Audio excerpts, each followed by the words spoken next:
Ayo, segera download Quran Tadabbur, tafsir dalam genggaman Anda.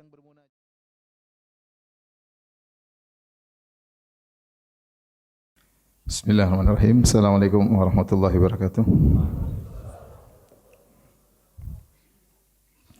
Innal hamdalillah nahmaduhu wa nasta'inuhu wa nastaghfiruhu wa natubu ilaihi wa na'udzu billahi min syururi anfusina wa sayyiati a'malina may yahdihillahu fala mudilla lahu wa may yudlil fala hadiyalah.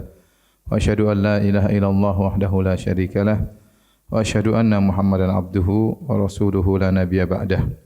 Ya ayyuhalladzina amanu taqullaha haqqa tuqatih wa la tamutunna illa wa antum muslimun. Fa inna asdaqal hadithi kitabullah wa khairal huda Muhammadin sallallahu alaihi wasallam wa syarrul umuri muhdatsatuha wa kullu muhdatsatin bid'ah wa kullu bid'atin dhalalah wa kullu dhalalatin finnar. Hadirin dan hadirat yang dirahmati oleh Allah Subhanahu wa taala, kita lanjutkan bahasan kita dari kitab Al-Kabair karya Al-Imam Az-Zahabi rahimahullahu taala tentang dosa-dosa besar. Pada pertemuan kali ini kita akan bahas tentang dosa besar yang ketiga, yaitu tentang as-sihir. Ya, sihir adalah salah satu bentuk kesyirikan, ya. Bahkan dia termasuk kesyirikan yang sangat berbahaya. Makanya Nabi sallallahu alaihi wasallam menyebutkannya secara khusus setelah menyebutkan sihir dalam sabdanya, ijtanibu as-sab'a al-mubiqat. Jauhilah 7 perkara yang binasakan. Nabi mengatakan asyirku billah, syirik kepada Allah. Kemudian kata Nabi as-sihr, sihir. Ya, kita tahu namanya dzikrul khas ba'dal am, penyebutan yang khusus setelah penyebutan umum menunjukkan spesialnya atau perlu perhatiannya yang khusus tersebut. Seperti kita berkata, innal ladzina amanu wa amilus solihat, sungguhnya orang yang beriman dan beramal saleh. Amal saleh bagian daripada iman. Ya, dan iman itu banyak, ada amal saleh, ada kata-kata yang baik, ada niat yang baik. Tetapi tatkala disebutkan secara khusus, ya, menunjukkan hal tersebut memiliki perhatian yang lebih daripada yang lainnya, sehingga dikatakan innal ladzina amanu wa amilus solihat, sungguhnya orang beriman dan beramal saleh. Artinya kita harus perhatian terhadap amal saleh meskipun dia sudah disebutkan sebelumnya dalam keumuman termasuk iman. Sama seperti sabda Nabi sallallahu alaihi wasallam, ijtanibu as-sab'a al-mubiqat, jauhilah 7 perkara yang membinasakan. Nabi sebutkan pertama asyirku billah, syirik kepada Allah Subhanahu wa taala. Kemudian Nabi sebutkan as-sihr, sihir. Padahal sihir termasuk daripada kesyirikan. Berarti sihir ini adalah syirik yang spesial, yang berbahaya, ya.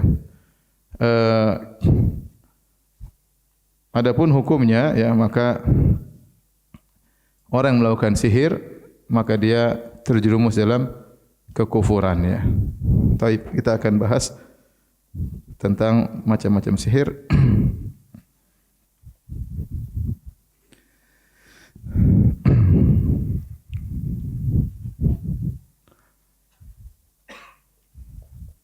Sihir, ya, itu secara bahasa Arab artinya adalah ma la tufa sababuhu au khafiya, yaitu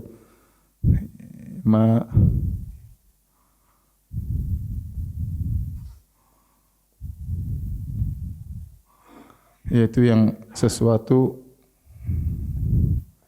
yang sebabnya samar, apa, lembut, tidak begitu jelas, ya. Tiba-tiba terjadi apa yang terjadi. Adapun hukum sihir, maka Al-Imam Syafi'i rahimahullah membagi sihir menjadi 2, ya, hukumnya.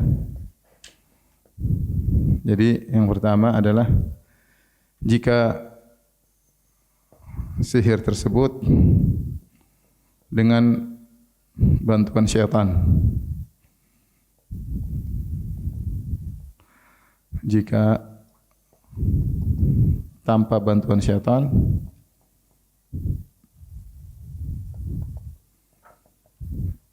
yaitu misalnya hanya sekedar dengan obat-obatan,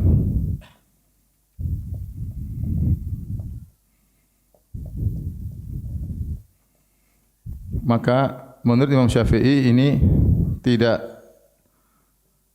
bukan kekufuran, ya. Ini bukan kekufuran. Adapun ini jelas, ini artinya kekufuran karena bekerja sama dengan syaitan. Kalau kita perhatikan Imam Syafi'i tatkala membagi sihir, dia bagi dua. Kalau tanpa bantuan syaitan seperti dengan obat-obatan, dengan bakhur atau dengan uap-uap tertentu, maka sebenarnya ini adalah ya sihir secara bahasa, bukan secara istilah ya atau terminologi.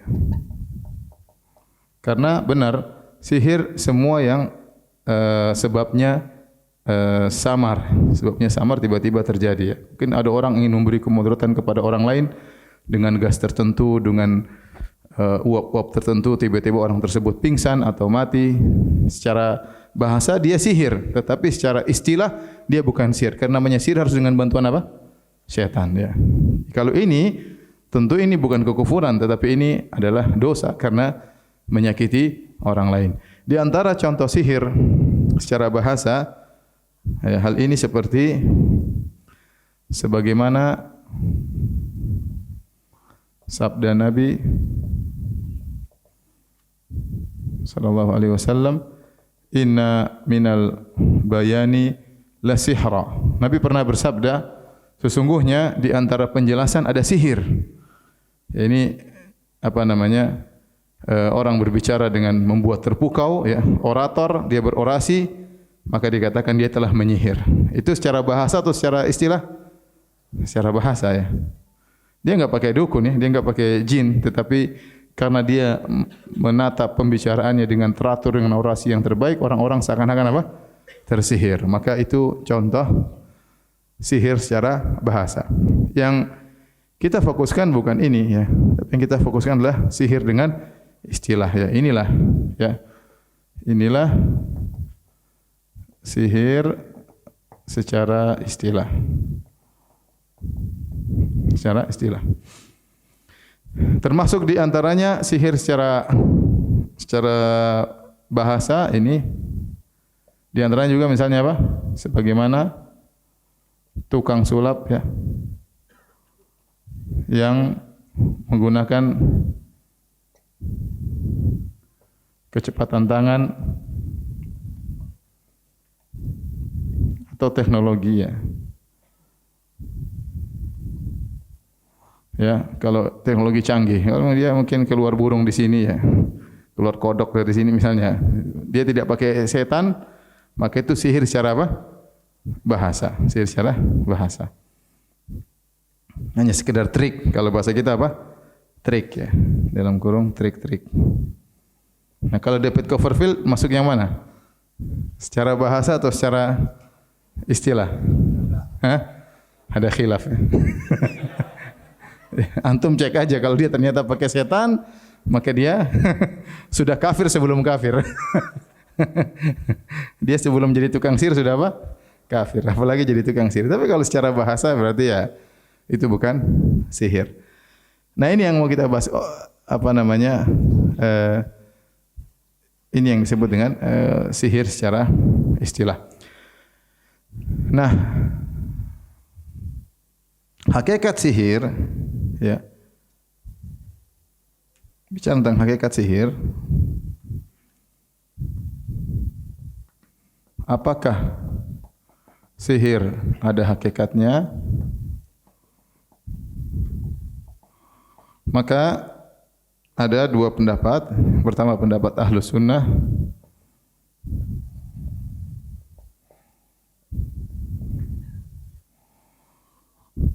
sihir itu hakiki.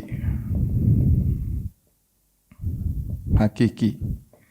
Pendapat Mu'tazilah,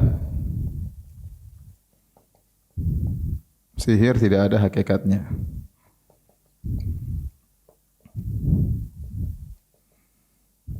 Dan seperti perkataan Qadhi Abdul Jabbar ya.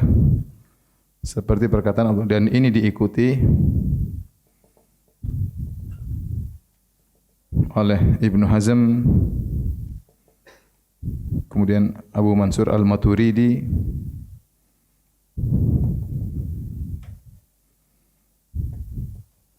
kemudian Al-Jassas dan lain-lainnya. Dan ini pendapat yang batil ya. menurut mereka ini pendapat yang batil. Menurut mereka ya, sihir itu ya itu hanyalah khayalan atau trik. Seperti berkata Ibnu Hazm rahimahullah, beliau salah dalam hal ini mengikuti pendapat apa? Mu'tazilah ya. Kalaupun timbul penyakit itu bukan karena benar-benar sihir, tetapi orang karena dibuat khayal sehingga khayalan tersebut mempengaruhi otaknya sehingga akhirnya dia banyak mikir, stres, akhirnya apa? Sakit. Kalau kita enggak, kita menurut Ahlussunnah wal Jamaah sihir benar-benar apa? Benar-benar sihir. Orang bisa sakit, orang bisa dibunuh, jin masuk dalam tubuh seorang, ya, tahu-tahu ada jarum dalam tubuhnya, ya. Dan ini semua hakikat, bukan sekedar hayalan, bukan sekedar hayalan. Yang benar pendapat Ahlussunnah, sihir itu hakiki ya. Adapun dalilnya ini yang benar. Dalilnya seperti firman Allah Subhanahu wa taala yang satu, firman Allah tentang kisah Nabi Musa.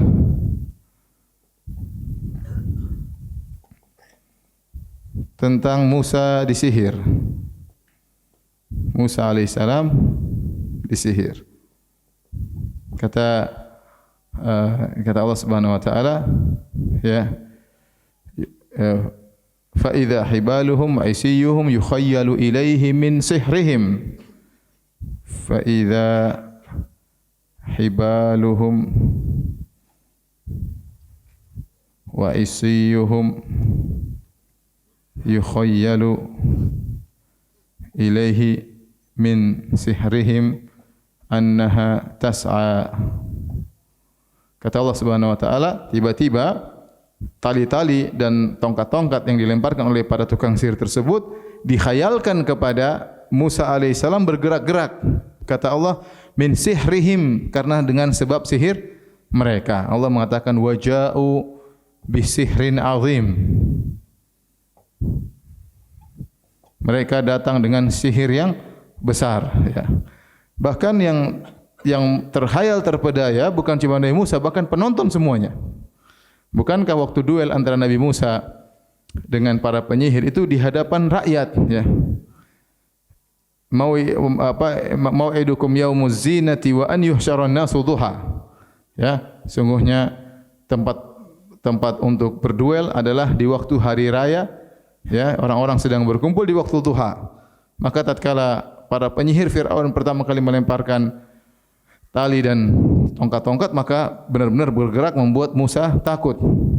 Makanya kata Allah, fa aujasa fi nafsihi khifatan Musa. Maka Nabi Musa pun takut. Nabi Musa pun takut. Kenapa? Karena matanya sudah tersihir. Ini bukan khayalan, bukan trik, ya. Kalau trik maka lain halnya ya. Ini benar-benar sihir tersebut namanya sihrut takhyil, mempengaruhi mata orang sehingga benar-benar dia melihat hakikat yang lain, dan itu berarti sihir punya pengaruh. Sihir punya apa? Pengaruh. Ini jadi Nabi Musa pernah disihir. Contoh juga Nabi SAW pernah disihir. Hadis ya. Nabi SAW pernah disihir oleh seorang Yahudi, Labid bin Al-A'sam al-Yahudi. Dia menyihir Nabi SAW, Sahih Bukhari. Sampai Nabi dihayalkan dia telah mendatangi istrinya padahal tidak. Ya, sihir tersebut semacam penyakit yang menimpa Nabi, tidak mengganggu wahyu yang turun kepada Nabi SAW, tidak menjadikan Nabi berbicara tanpa yang benar, tapi dihayalkan kepada Nabi seakan-akan Nabi mendatangi apa? Istrinya, menggauli istrinya, ternyata tidak. Sampai akhirnya datang malaikat membaca ruqyah kepada Nabi sehingga kemudian sihir tersebut lepas dari Nabi SAW, sampai ditunjukkan di mana ada buhulnya di sumur seseorang, kemudian diambil, dibuang buhulnya. Berarti benar-benar ada apa? Ada sihir ya. Dan kenyataan tahu banyak orang disihir kemudian mati ya. Banyak orang disihir. Banyak. Coba saya punya kawan, dia nikah sama seorang perempuan, setiap mau digauli enggak bisa. Kayak ada gembok yang menguncinya. Ini bukan hayalan, ini benar-benar enggak bisa. Ya kenapa? Dengan sihir. Semua dengan sihir ya. Di Indonesia lah ma'ruf bahwasanya kenyataan menunjukkan sihir itu ada ya. Sihir itu ada, bukan hanya sekedar hayalan. Jadi yang benar hakikat sihir itu ada. Taib, sekarang bagaimana hukum tukang sihir?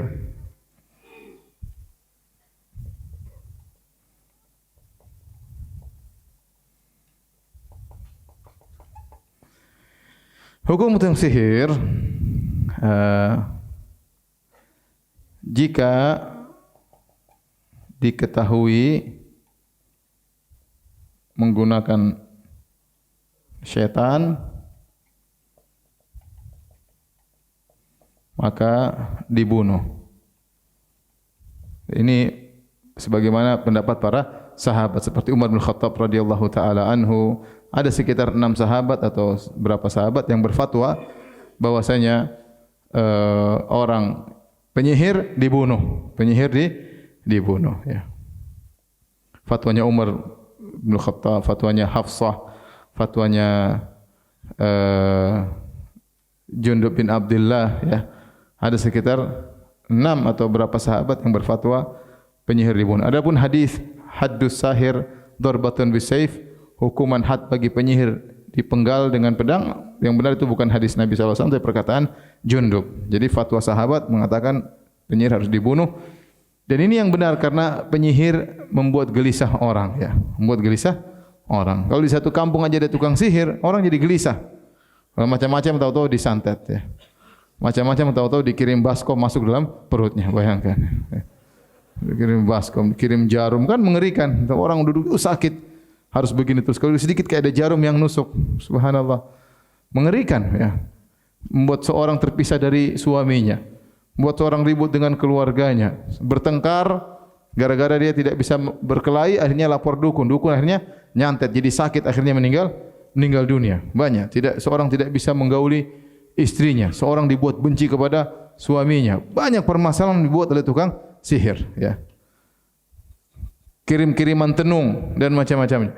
Maka memang yang lebih tepat untuk apa? Dibunuh. Ya, dan tidak diterima taubatnya, ya. Dibunuh dan tidak diterima taubatnya. Yang kedua, jika tidak diketahui apakah penyihir tersebut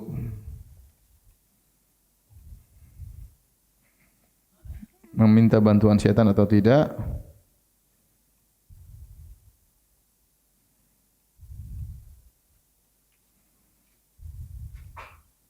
maka hukumnya kembali kepada pemerintah, kembali kepada penguasa. Apa yang dilihat oleh penguasa, dibunuh atau tidak, terserah penguasa.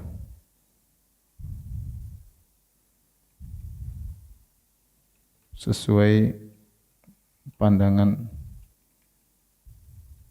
maslahat. Tapi ini kira-kira mukadimah yang disampaikan yang berkaitan dengan masalah apa? Masalah sihir ya. Ya, sihir sangat berbahaya dan di tanah air kita memang banyak apa? Sihir. Bahkan ada mungkin perguruan sihir ya.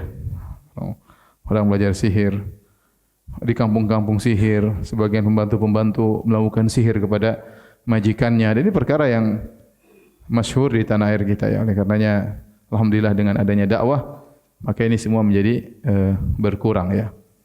Tapi memang yang jadi masalah sebagian penyihir di tanah air kita memang dihormati ya. Dihormati, harusnya dibunuh ya, bukan dihormati ya, harusnya dibunuh.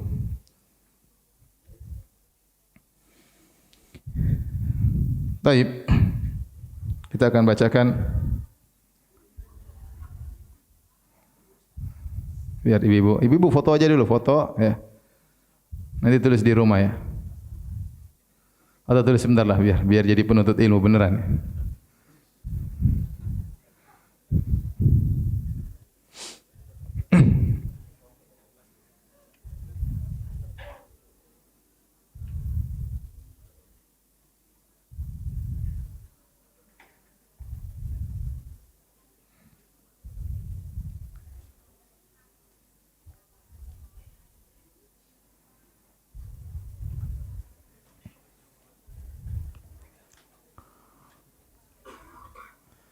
Sudah Bapak Ibu?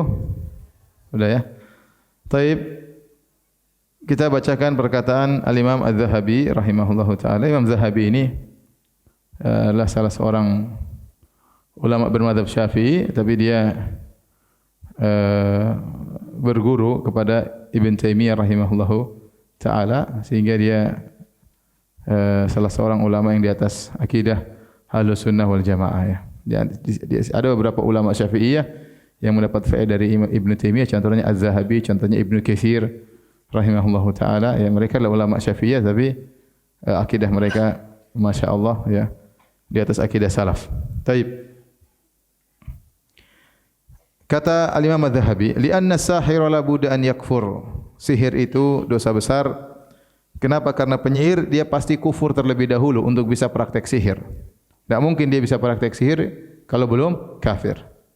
Sebagaimana firman Allah Subhanahu wa taala, walakinna syayatina kafaru yu'allimuna an-nasa sihra. Akan tetapi setan-setan yang kafir dan mereka mengajarkan kepada manusia sihir. Setan-setan kafir kemudian mereka mengajarkan manusia sihir. Wa ma li syaitanil mal'un gharadun fi ta'limihil insan as-sihra illa li yusyrika bihi. Dan tentu tidak ada tujuan setan mengajarkan sihir kepada manusia kecuali agar mereka syirik kepada Allah Subhanahu wa taala. Apa manfaatnya setan mengajarkan sihir kepada manusia? Tidak ada tujuan lain kecuali agar mereka berbuat syirik kepada Allah Subhanahu wa taala. Adapun surat Al-Baqarah 102 lengkapnya Allah berfirman, wattaba'u ma tatlu syayatinu ala mulki Sulaiman wa ma kafara Sulaiman walakinna syayatina kafaru yu'allimuna an-nasa as-sihra wa ma unzila al-malakaini babila Harut wa Marut wa ma yu'allimani min ahadin hatta yaqula innama nahnu fitnatun fala takfur fayata'allamuna minhuma ma yadhurruhum wa la yanfa'uhum wa laqad alimu laman ishtarahu wa yata'allamuna minhuma ma yufarriquna bihi bainal mar'i wa zawjihi wa ma hum bidarrina bihi min ahadin illa bi idznillah fayata'allamuna minhuma ma yadhurruhum wa la yanfa'uhum wa laqad alimu laman ishtarahu ma lahu fil akhirati min khalaq. Dalam surat bisa dibuka ya, dalam surat Al-Baqarah ayat 102 Allah berfirman, sungguhnya orang-orang Yahudi yang mereka mempelajari sihir dan mengaku-ngaku mereka belajar sihir sebagai warisan dari Nabi Sulaiman, mereka mengatakan ini ilmu putih ya. Ilmu sihir tersebut ilmu putih dan ajaran sisa peninggalan Nabi Sulaiman, maka dibantah oleh Allah.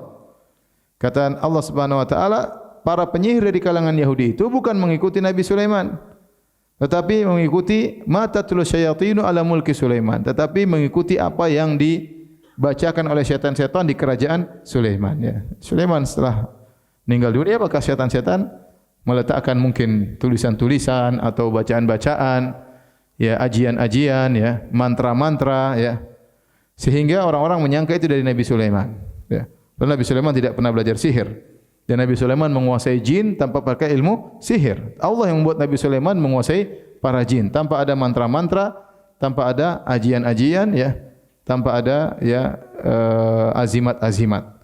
Tetapi begitulah Allah beri kekuasaan kepada Nabi Sulaiman untuk menguasai jin, bahkan menguasai hewan-hewan tanpa menggunakan sihir apapun. Nah, ketika beliau alaihissalam meninggal, maka ada ditemukan tulisan-tulisan mungkin di kerajaan beliau. Orang-orang menyangka itu adalah peninggalan Nabi Sulaiman. Sulaiman jago sihir dulu. Maka Allah bantah, ya. Sungguhnya yang mereka ikuti para penyihir tersebut adalah matatlu syayatinu ala mulki Sulaiman, yang dibacakan syaitan di kerajaan Sulaiman.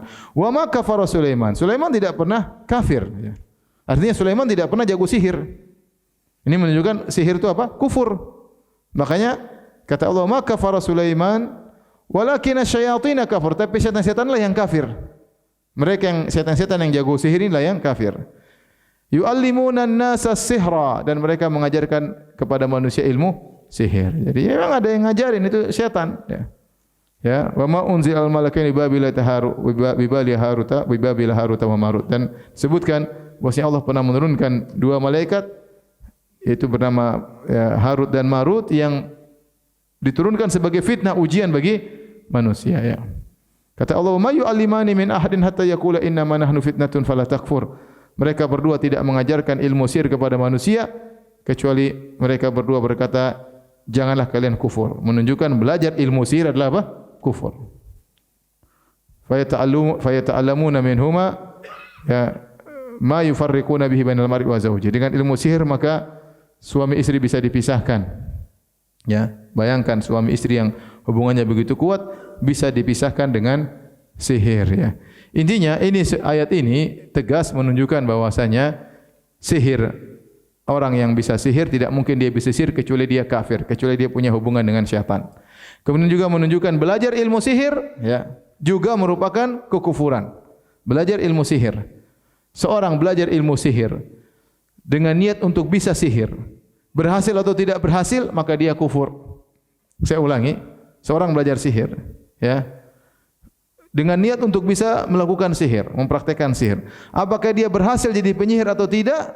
Menjadi penyihir profesional atau penyihir internasional atau penyihir interlokal ya, atau penyihir lokal ya, ternyata sihir kecil-kecilan dia sudah kafir. Dan banyak peninggalan-peninggalan sebenarnya Ibnu Taimiyah menyebutkan ya bahwasanya banyak peninggalan-peninggalan orang-orang non muslim yang mengajarkan tentang ilmu sihir. Seperti ilmu sihir dari India, kemudian ilmu sihir dari Yunani, ya. Kemudian ilmu sihir dari Al-Qib, dari sukunya Fir'aun, ya. Kemudian dari Babil, dari peninggalan Babilonia, dari yang ada di Irak dahulu. Ya, ini tertulis dalam buku-buku, tertulis dalam catatan-catatan manuskrip, kemudian ditemukan orang, kemudian mereka belajar untuk bisa melakukan ilmu sihir, ya. Dan banyak di antara mereka yang akhirnya melakukan peribadatan-peribadatan praktek syirik seperti menyembah bintang-bintang ya, atau menyembelih hewan-hewan untuk diserahkan kepada jin-jin. Terkadang misalnya harus membunuh putrinya sendiri, terkadang harus berzina dengan siapa ya, terkadang harus macam-macam melakukan dosa-dosa, terkadang harus menginjak Al-Qur'an, terkadang harus mengencingi Al-Quran, terkadang Al-Quran dijadikan sebagai alas kaki, terkadang dia solat dalam kondisi junub, banyak ya. Terkadang berwudu dengan air kencingnya ya. Ini semua persyaratan dari syaitan agar dia bisa menjadi penyihir ya. Ya, maka tidak mungkin seorang berhasil menjadi penyihir kecuali dia memang kafir kepada Allah Subhanahu wa taala. Oleh karenanya belajar ilmu sihir hukumnya apa tadi? Kafir. Apakah belajar lewat buku-buku atau langsung talaki kepada gurunya? Dua-duanya apa namanya? Mulazamah. Mulazamah kepada penyihir. Dua-duanya adalah kekufuran ya. Maka hati-hati kalau ada di rumah ada buku-buku ngajarin sihir maka harus dibuang ya. Ngajarin buku-buku yang ngajarin sihir maka harus dibuang karena itu membuat orang menjadi kafir kepada Allah Subhanahu wa taala.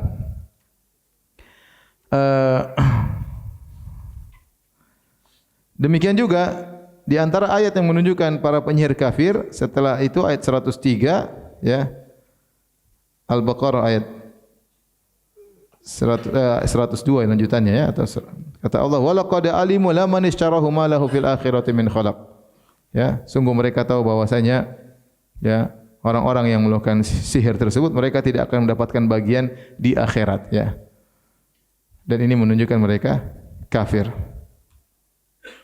Kemudian ayat selanjutnya ayat 103 walau annahum amanu wattaqu ya lamathubatun min indillahi khair ya. Kalau mereka beriman bertakwa maka mereka akan mendapatkan bagian di akhirat, menunjukkan penyihir tidak beriman dan tidak bertakwa. Kemudian kata Az-Zahabi rahimahullah taala, "Fatara khalqan katsiran min adh-dhullal yadkhuluna fi as-sihr wa yadhunnunahu haraman faqat." Banyak kau dapati orang-orang yang tersesat, mereka masuk dalam ilmu sihir, mereka menyangka sihir itu hanya sekedar haram saja. Wa ma yash'uruna annahu al-kufur, mereka tidak sadar bahwasanya sihir itu bukan cuma haram, tetapi apa? Kufur. Fa yadkhuluna fi ta'allumi simiyya wa amaliha wahya mahdhu sihr, akhirnya mereka belajar ilmu simia. Simia itu ilmu terdahulu ya, ilmu yang digunakan untuk menyihir ya, intinya untuk praktek-praktek sulap tetapi dengan menggunakan sihir, atau seperti berjalan di atas bara api, tidak merasa api dibakar kemudian tidak terbakar. Ilmu-ilmu ini kan menyenangkan masyarakat, tetapi ilmu dabus dan yang lainnya ya, ini ilmu-ilmu tersebut ya menunjukkan kehebatan seorang tapi tidak mungkin dia bisa melakukannya kecuali dengan apa? Sihir ya. Seperti saya pernah di Arab Saudi, saya pernah menghadiri sidang penyihir di sidang. Karena di Arab Saudi kalau ada penyihir ditangkepin ya. Dan siap dipenggal kalau terbukti mereka melakukan praktek sihir. Kebetulan waktu itu saya hadir di sidang tersebut. Penyihir ini ya, dia bisa masukkan besi dari sini tembus di sebelah sini. Kita bilang itu kalau Indonesia banyak. Tidak mengherankan kalau cuma orang sana wah luar biasa masuk besi keluar. Kalau kita biasa itu ya, jagoan banyak kita ya. Jagoan ya, jago sakti ini, sakti sana, saat bisa terbang, bisa ini, tapi dijajah Belanda 350 tahun masalah. Taib. Ini ya, apa namanya? Ilmu-ilmu seperti ini mereka menyangka itu sekedar haram. Padahal bukan haram tapi apa? Kafir kepada Allah Subhanahu wa taala.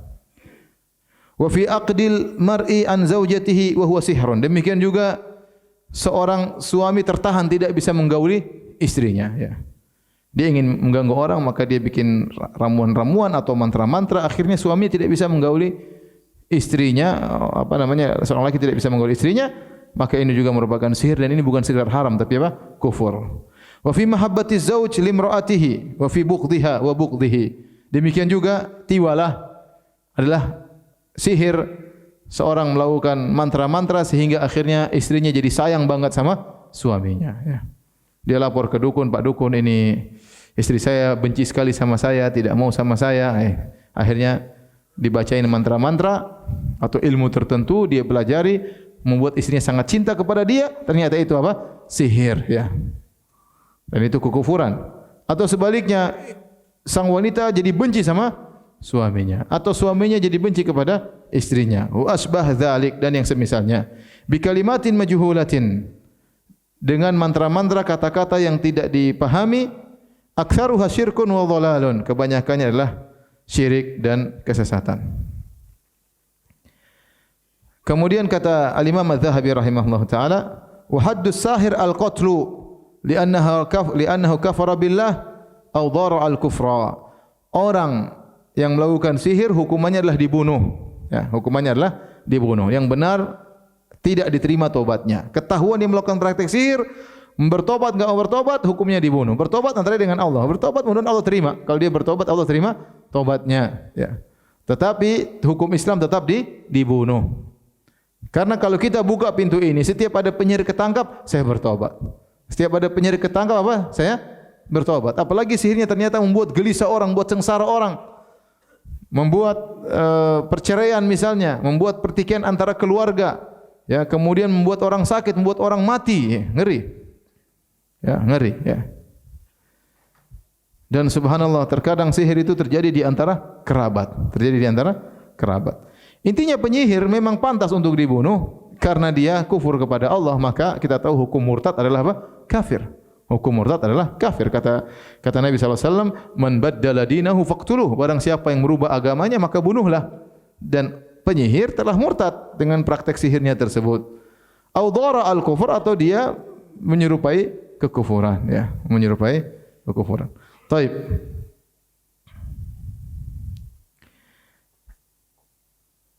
Qala Nabi sallallahu alaihi wasallam, Rasulullah SAW bersabda, "Ijtanibu sab'al mubiqat." Jauhilah 7 perkara yang membinasakan. Fa dzakara minha as-sihr. Maka Nabi menyebutkan di antara 7 perkara tersebut adalah sihir. Falyattaqil abdu rabbahu, maka seorang hamba hendaknya takut kepada Rabbnya. Wala yadkhulu fima yakhsaru bihi dunya wal akhirah. Jangan sampai dia masuk dalam ilmu sihir yang buat dia rugi dunia dan akhirat. Wa yurwa anin Nabi sallallahu alaihi wasallam annahu qala. Diriwayatkan dari Nabi sallallahu alaihi wasallam, Nabi bersabda, haddus sahir darbatun bisayf. Penyihir hukumnya dipenggal.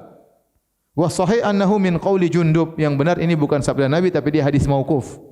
Mauquf dari Jundub. Mauquf itu apa? Maksudnya hadisnya bukan marfu. Kalau marfu sampai kepada Nabi, kalau mauquf itu adalah perkataan apa? Sahabat. Jadi Jundub bin Abdullah pernah berkata, haddus sahir darbatun bisayf. Penyihir hukumannya dibunuh. Maka saya katakan tadi waktu saya mengatakan penyihir hukumnya dibunuh, saya bilang ini bukan hadis Nabi tapi fatwa para sahabat. Fatwanya Jundub, fatwanya Umar, fatwanya Ibnu Umar, fatwanya Hafsah radhiyallahu taala anha, fatwanya Jundub bin Abdullah. Ada beberapa sahabat, 6 atau beberapa sahabat yang berfatwa bahwasanya para penyihir harus dibunuh. Adapun kisah Jundub bin Abdullah ini datang dalam beberapa riwayat. Jadi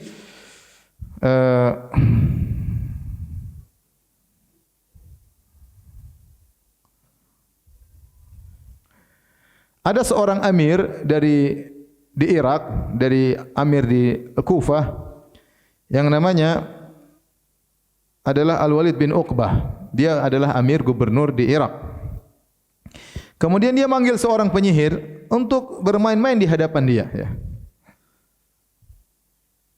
Dan penyihir tersebut jago, ya. Dia mukul kepala orang, putus, potong kepala orang, terputus, dia sambung lagi. Kemudian dia pukul lagi kepala yang lain, kemudian tersambung lagi.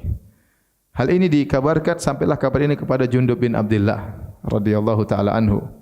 Dia mendengar ada penyihir diundang oleh gubernur untuk bikin hiburan, ya. Potong kepala sambung, potong kepala sambung. Akhirnya dia datang, Jundub bin Abdullah bawa pedang. Itu penyihir lagi praktek sihir, dia penggal kepala tukang sihir. Cret. Sambung kepalamu sendiri kalau bisa. Akhirnya dia ditangkap oleh gubernur. Tangkap, dipenjarakan, ya. Yang memenjarakan dia apa kalau kepala penjara? Sipir, ya. Iya, sipirnya orang baik, ya. Orang baik, ya. Maka dia pun penjara, kemudian dia berkata kepada Jundub, "Atastati an tahrub, kau bisa kabur?" Kata dia, "Bisa." Yalah, silakan kabur. Akhirnya kabur dari penjara. Padahal penjara, sahabat di penjara.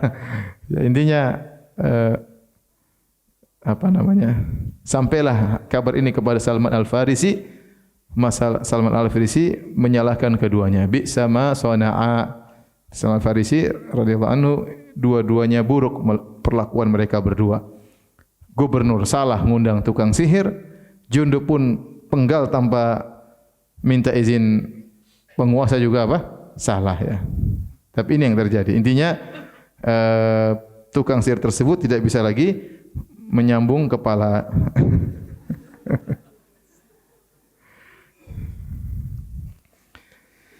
Demikian juga, ya, diriwayatkan dari Umar ibn Khattab radhiyallahu taala anhu, ya.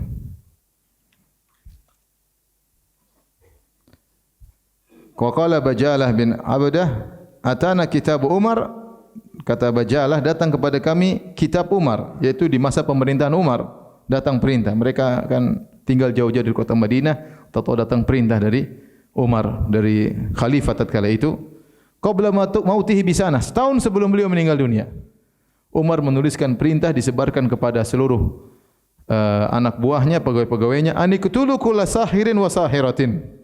Bunuhlah seluruh tukang sihir laki-laki maupun tukang sihir perempuan. Jadi tukang sihir itu ada dua, ada kakek sihir, ada nenek sihir, ya.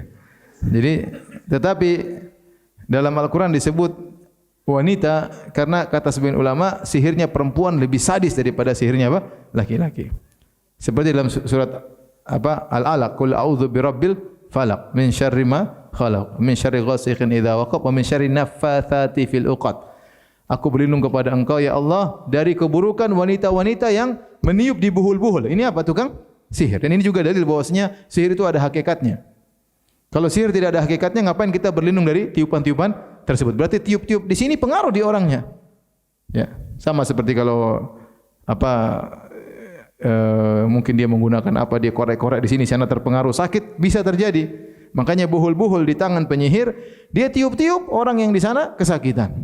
Makanya kita disuruh berlindung daripada tiupan-tiupan tersebut. Di sini kata Allah Subhanahu wa taala, "Wa min syarri naffatsati fil 'uqad." Naffatsat itu adalah para peniup-peniup wanita. Ya. Jadi Allah sebutkan khusus minta berlindung kepada nenek sihir, bukan berarti kakek sihir enggak ada, kakek sihir ada. Cuma nenek sihir itu pengaruhnya lebih kuat. Kenapa? Karena perempuan itu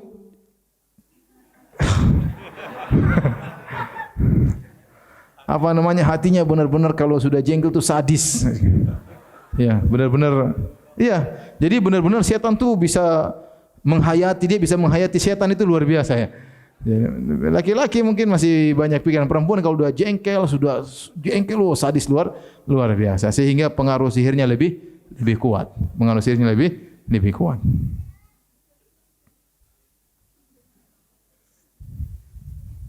Jadi semua dibunuh, penyihir laki-laki maupun penyihir perempuan ya. Dan subhanallah para tukang sihir itu ya, wajah mereka mengerikan rata-rata ya. Ya. Kadang rambut panjang, kemudian cincin semua, ada 5 di sini, 5 di sini, kemudian kalung tulang-tulang, ya, kemudian masya Allah mengerikan ya. Dukun-dukun kan gitu penampilannya, dukun-dukun. Tidak tahu kalau dukun-dukun Barat, kalau dukun Indonesia kayak begitu ya. Maksudnya nanti dia buka iklan kalau mau istri cantik begini-begini, padahal istrinya jelek. Tapi orang percaya, orang mau kaya begini-begini, padahal dia juga miskin, makanya dia buka praktek perdukunan. Taib. Wa an Abi Musa radhiyallahu taala anhu, dari Abu Musa radhiyallahu anhu, anna Nabi sallallahu alaihi wasallam qaal, bahwasanya Rasulullah SAW bersabda, "Salasatun la yadkhuluna jannah, mudminu khamrin." 3 perkara yang tidak 3 orang yang tidak masuk surga. Siapa 3 orang tersebut? Perhatikan, mudminu khamr, orang yang terus menerus minum khamr, kecanduan. Terus minum khamr, tidak bisa hidup tanpa minum khamr. Yang kedua, qati'ur rahim, pemutus silaturahmi, ribut dengan orang tuanya, ribut dengan adiknya, ribut dengan kakaknya, ribut dengan tantenya, ribut dengan omnya, ribut dengan kerabatnya, ini pemutus silaturahmi. Dia yang bikin masalah, maka tidak masuk surga, ya. Yang ketiga, wa musaddiqun bisihri, dan yang membenarkan sihir. Ya, artinya dia pergi kepada tukang sihir, kemudian dia minta disihirkan dan yang lainnya. Ya, ini menunjukkan bahwasanya orang penyihir kafir, demikian juga yang datang kepada tukang sihir juga apa? Kafir. Ya. Maka mereka tidak akan masuk surga, ya. Jangankan penyihir, yang datang kepada penyihir saja kafir, apalagi penyihirnya. Kata Nabi sallallahu alaihi wasallam, "Man atakahinan ya au arrafan fatsaddaqa bima yaqul faqad kafara bima unzila ala Muhammad." Barang siapa yang datang kepada dukun ya atau kepada paranormal, maka kemudian membenarkan perkataannya, maka dia telah kafir kepada Al-Qur'an. Taib. Wa an Ibnu Mas'ud radhiyallahu taala anhu, hadis berikutnya dari Ibnu Mas'ud radhiyallahu anhu secara marfu', Nabi sallallahu alaihi wasallam bersabda, "Ar-ruqa wat tamaim wat tiwala syirkun." Mantra-mantra atau jampi-jampi, tamaim, jimat-jimat, dan tiwalah tadi untuk membuat suami cinta kepada istri, istri cinta kepada suami, perekat atau pelengket ya. Ini syirik. Ini adalah syirik. Karena ruqa, mantra-mantra ini salah satu bentuk praktek sihir. Kemudian tiwalah, dia adalah bentuk sihir, membuat kemudian seorang laki cinta kepada istrinya atau istri cinta kepada suaminya ya. Subhanallah, para hadirin dan hadirat Allah Subhanahu wa taala ya. Di zaman modern seperti ini, yang di mana teknologi sudah begitu canggih ya, orang-orang sudah belajar sampai ilmu yang luar biasa. Pesawat sudah sampai ke bulan, sampai ke Mars ya, orang sudah bikin robot ya, dan macam-macamnya. Tapi kita dapati ternyata tukang sihir masih laris. Ya, tukang sihir masih laris, para dukun masih laris. Kenapa bisa? Karena di alam semesta ini masih ada orang-orang bahlul ya. Selama orang-orang bahlul itu masih ada, maka tukang sihir masih laris. Dan banyak di antara tukang-tukang sihir tersebut hanya tukang sihir gadungan. Ya. Banyak di antara mereka tukang sihir apa? Gadungan. Tukang sihir yang asli benar-benar temannya setan memang ada. Tapi kebanyakan dari mereka hanya apa? Gadungan, hanya menipu masyarakat. Ya. Dan sudah terbukti, beberapa kita dapati di televisi ketahuan. Ini tukang sihir, ini nipu ini nipu anu ya. Kemudian berzina dengan wanita ya. Kasus di mana itu kemarin baru-baru? Ya, perempuannya ditiduri dulu baru kemudian apa? Katanya mau diobati tapi ditiduri. Dan kadang-kadang mereka hanya nurut aja sama dukunnya. Ya. Sampai disebutkan di antara mereka yang memang dukun cabul ya, tukang sihir cabul ya. Disebutkan oleh sebagian ulama seperti disebut oleh Qasimi rahimahullah taala, disebutkan sebagian tukang sihir dia bilang kalau ingin sembuh maka harus ditulis tulisan di bagian tubuh sang wanita, ya. Tapi tulisnya di bagian perut. Nah, ini sudah perempuannya buka perutnya ditulis-tulis. Kalau salah dibersihkannya dengan lidahnya. Begitu. Ya sudah, dia memang mau zina. Sebagian mereka mengatakan kalau mau sembuh harus ditulis dengan percampuran antara air mani laki-laki dan air mani perempuan, sehingga akhirnya wanita tersebut terjebak akhirnya di zina. Ini banyak seperti ini, ya. Mereka nurut-nurut saja, ya. Kalau kau mau suamimu kembali begini caranya. Kalau kau ingin si fulan mati begini caranya. Ya dia ada keperluan ingin balas dendam atau ingin apa, akhirnya otaknya tertutup dan melakukan apa yang disuruh oleh sang dukun tersebut, ya. Betapa banyak kejadian zina dan yang lain dilakukan oleh para dukun-dukun cabul, tukang-tukang sihir cabul tersebut.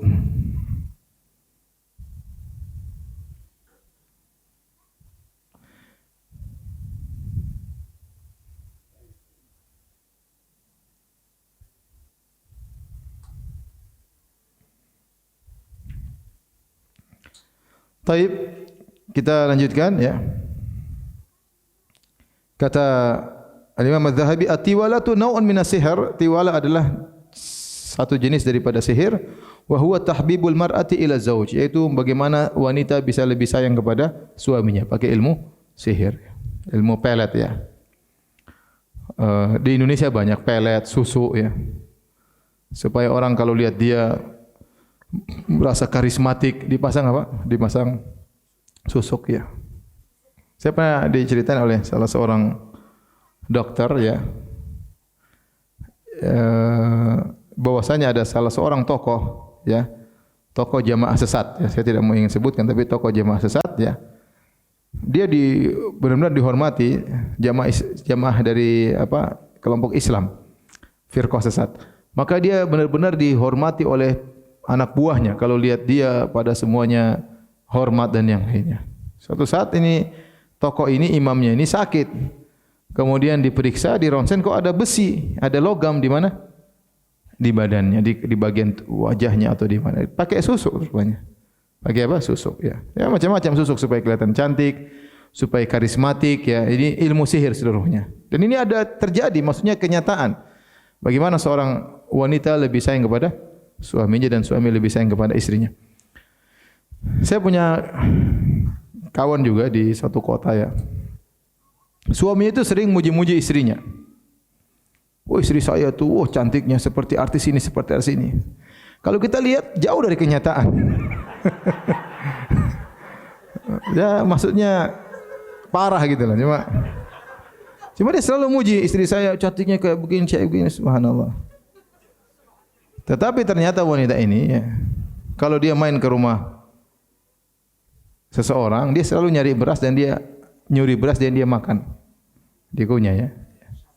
Syarat, ya. Syaratnya harus nyolong, ya. Ya. Meskipun hanya satu butir beras, yang penting nyolong, ya. Ya, agar kecantikannya terjaga. Ya. Dan itu cuma menyihir suaminya, wong kita tidak tersihir. Kita lihat, oh ini parah, gimana kayak artis itu, artis sumo kali. Ini kenyataan, ya. Maksudnya saya heran juga ini bagaimana ceritanya, tapi ya kita mau bilang kamu tersihir enggak enak, kan? Bagian sihir itu luar biasa, bisa membuat mata orang terpedaya sehingga melihat sangat cantik jelita padahal sangat biasa-biasa saja, sehingga lelaki lebih sayang kepada istrinya, istri lebih sayang kepada suaminya.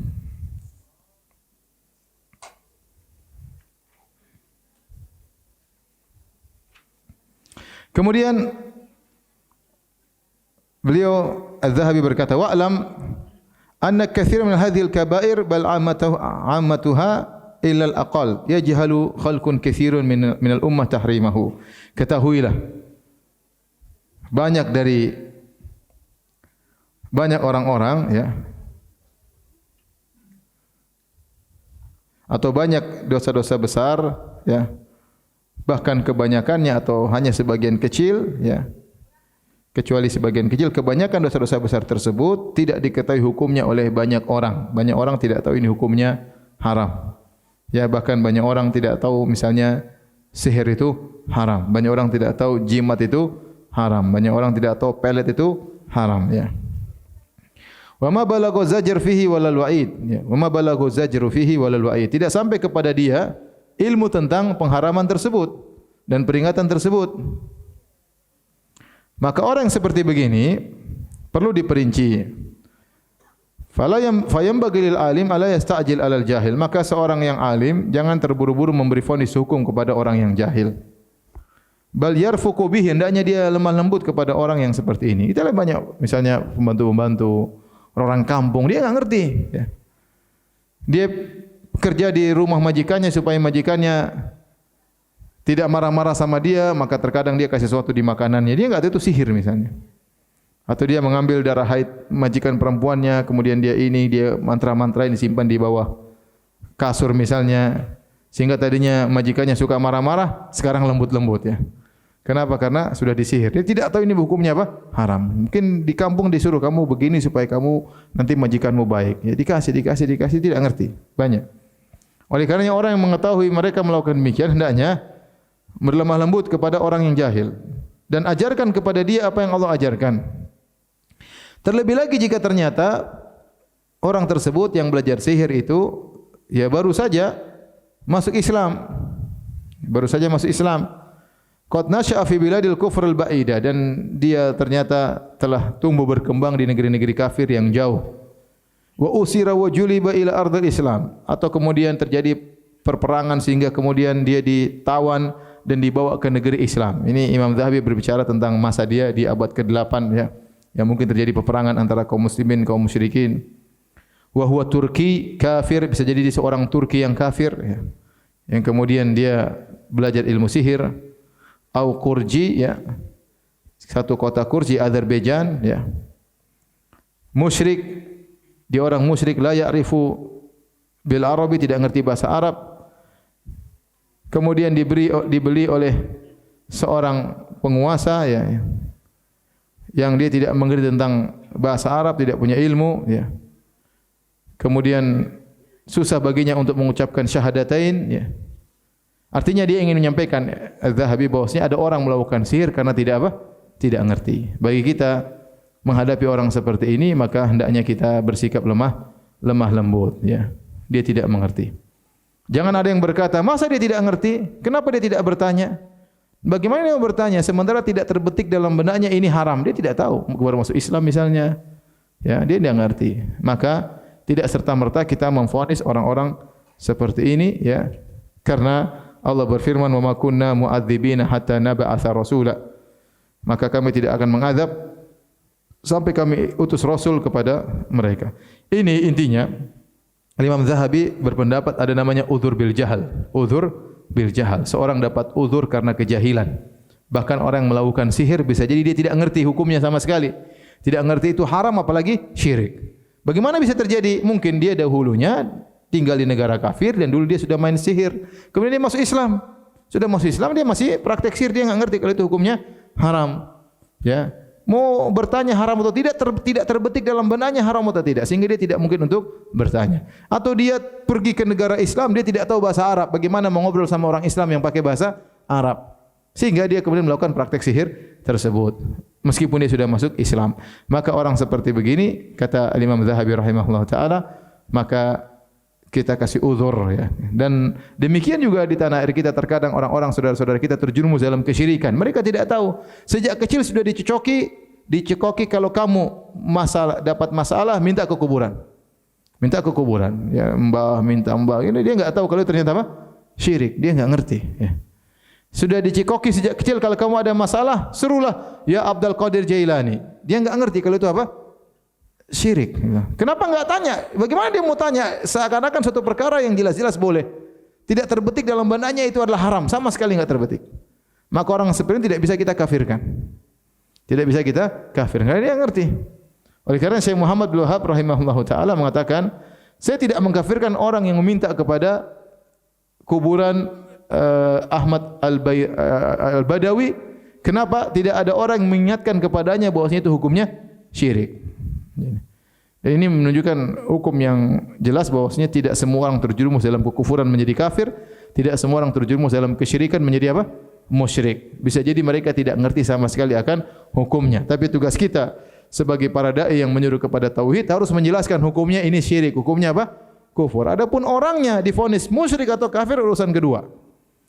Yang penting kita memvonis hukum perbuatan tersebut itu harus agar cahaya nubuwah, ya ajaran Rasulullah SAW tersebar di seluruh penjuru dunia. Maka harus disampaikan. Tidak boleh kita diamin aja. Gara-gara pekewuh, gara-gara enggak enak, ya nanti ribut. Sampaikan aja ya. Sampaikan dengan cara kelembutan tanpa harus memvonis para pelakunya. Para pelakunya itu urusan belakangan. Divonis atau tidak, dilihat kemaslahatan. Ya, apakah sudah memenuhi persyaratan untuk divonis atau tidak, itu masalah kedua. Taib, kita lanjutkan dosa besar yang berikutnya. Al-kabiratur rabi'ah.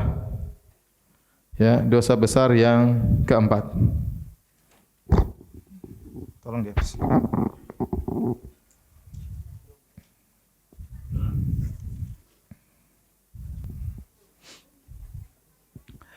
Dosa besar berikutnya adalah al-kabirah ar-rabi'ah. Dosa besar keempat adalah tarkus salat.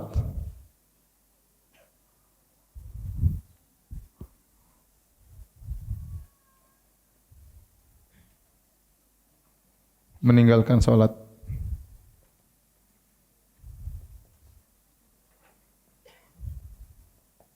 Taib, hadirin dan hadirat yang Allah Subhanahu wa taala, meninggalkan salat ya. Ada dua model.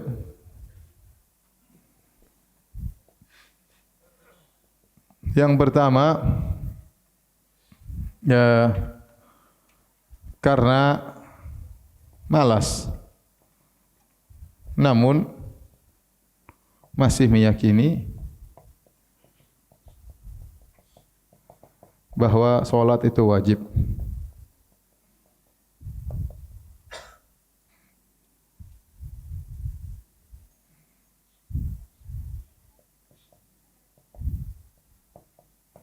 Yang kedua karena meyakini salat tidak wajib baginya.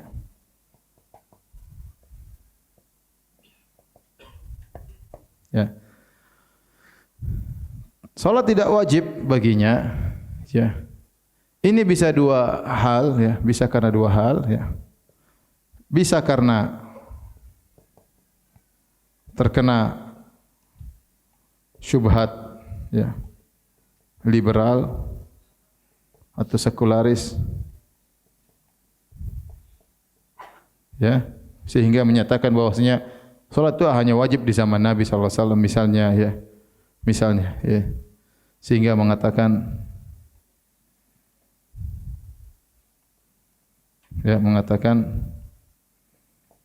salat itu ya hanya wajib di zaman Nabi.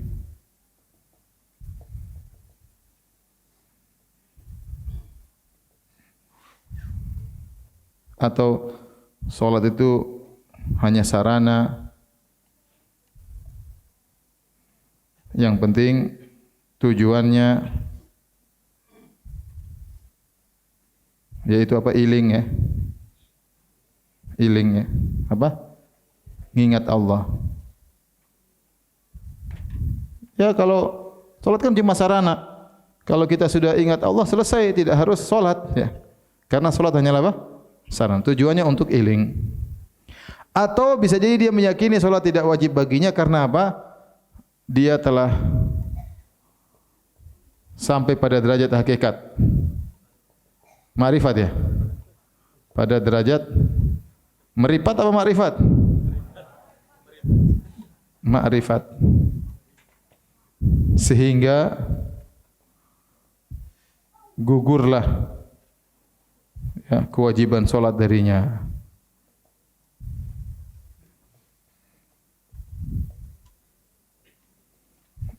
Salat itu hanya wajib bagi yang masih pada terangkat derajat syariat, ya. Adapun saya sudah mencapai derajat hakikat, ya. Maka kalau ini pendapatnya, maka ini sepakat ulama, ijma, sepakat kafir ya. Sepakat orang yang meninggalkan salat karena meyakini salat sudah tidak wajib lagi, maka itu apa? Kafir. Tidak ada khilaf. Mau mazhab manapun apa? Semua sepakat bahwasanya orang ini apa? Kafir. Yang khilaf ulama adalah ini, karena kalau malas, saya tahu salat itu wajib tapi malas ya. Saya malas ya.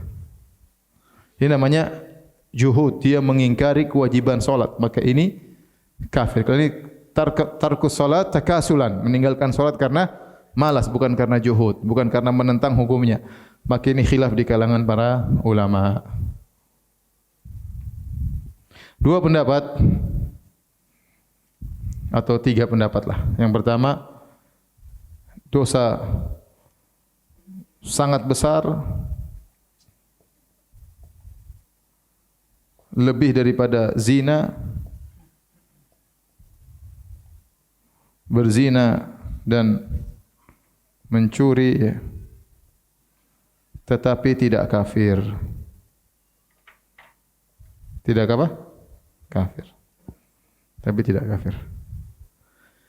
Yang kedua, meninggalkan sekali saja kafir.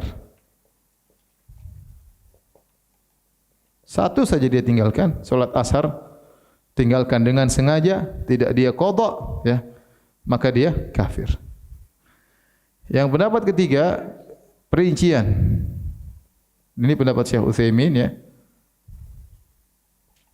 rahimahullahu taala ya. Ya, jika meninggalkan secara total, Jumat juga tidak, Idul Fitri juga tidak, Idul Adha juga apa? Tidak. Ya, dia tinggalkan secara total, maka ini kafir. Adapun jika dia tidak meninggalkan secara total, maka dia tidak kafir. Jika meninggalkan hanya sebagian,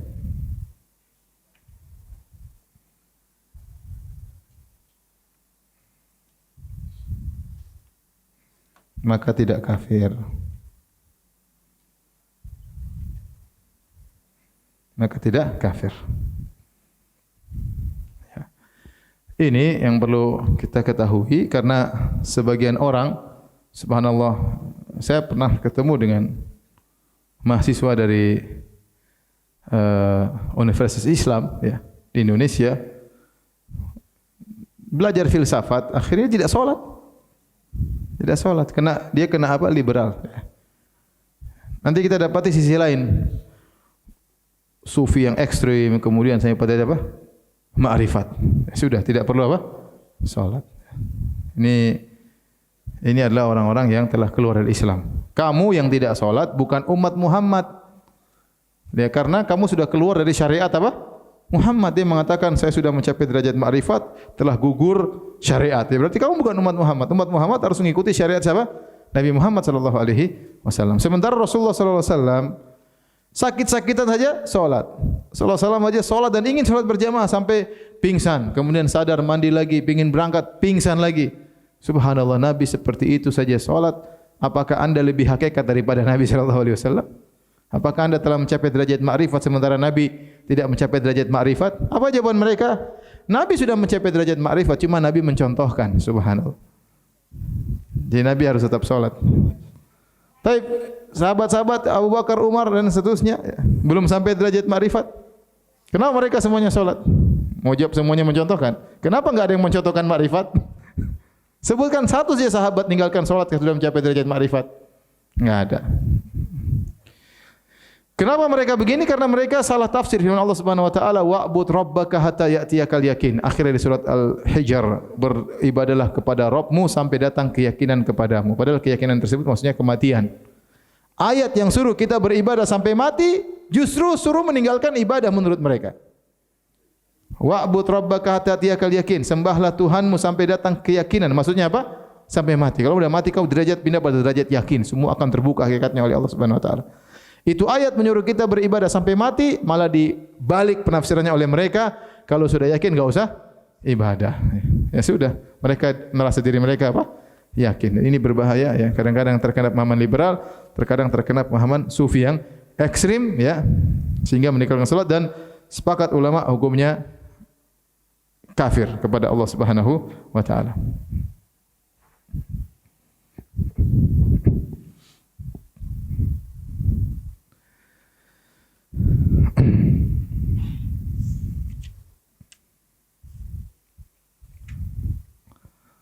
Taib, kita akan bacakan ya hadis-hadis yang menjelaskan tentang kufurnya orang yang meninggalkan salat ya. Demikian juga ayat-ayat Al-Quran. Qala Allah Ta'ala, Allah berfirman, فَخَلَفَ مِنْ بَعْدِهِمْ خَلْفٌ أَضَاءُوا الصَّلَاةَ وَاتَّبَعُوا الشَّهَوَاتِ فَسَوْفَ يَلْقَوْنَ غَيًّا إِلَّا مَنْ تَابَ.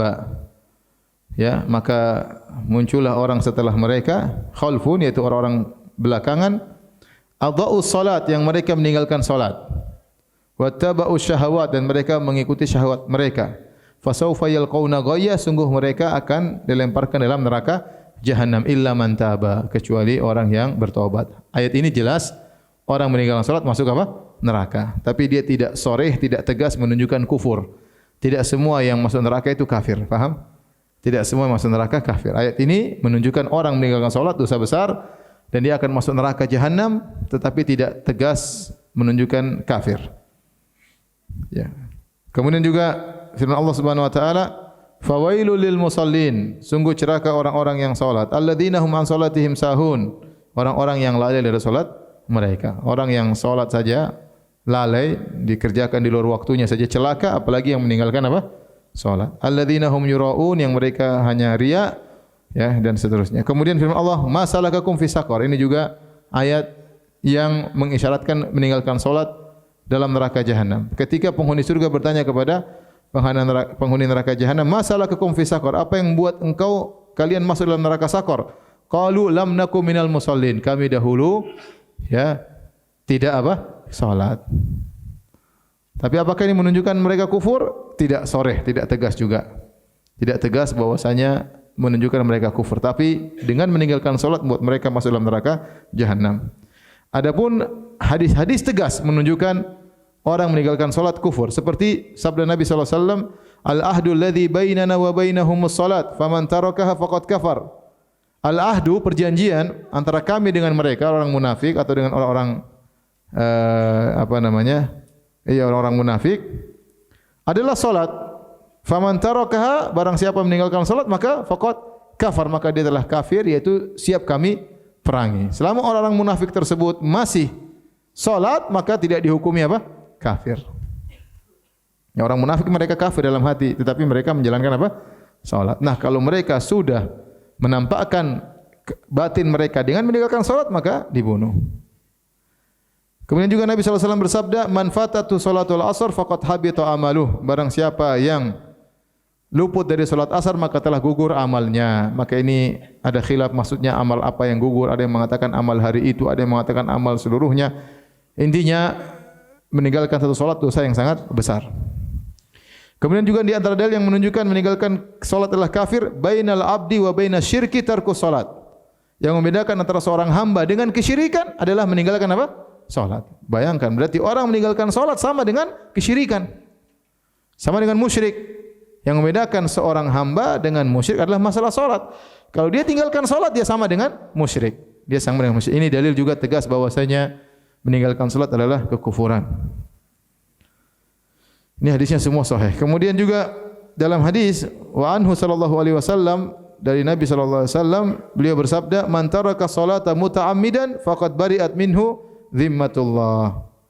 Barang siapa yang meninggalkan salat dengan sengaja, maka terlepas darinya ya tanggungan Allah Subhanahu wa taala. Tetapi hadis ini adalah hadis yang dhaif, sebagaimana perkataan Az-Zahabi. Az-Zahabi ini ulama dan dia pakar hadis, ya, maka dia punya buku-buku tentang para perawi, tentang rijalul hadis, ya.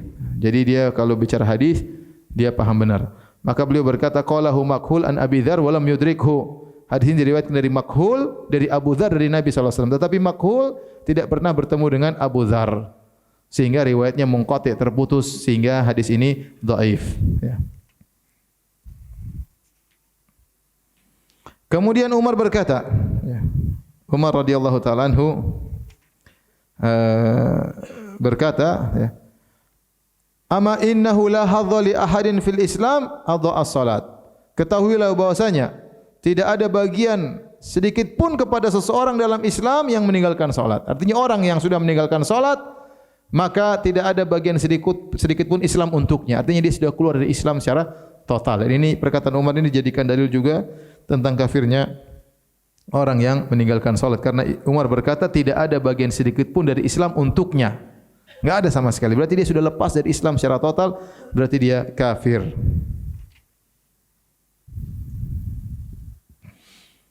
Kemudian juga berkata tabi'in Ibrahim An-Nakhai. Ibrahim An-Nakhai berkata, "Man taraka salat faqad kafar." Barang siapa meninggalkan salat dia telah kafir. Wa qala Ayyub As-Sikhtiyani mithla dzalik. Ayyub As-Sikhtiyani juga para ulama salaf mengatakan sama seperti perkataan Ibrahim An-Nakhai.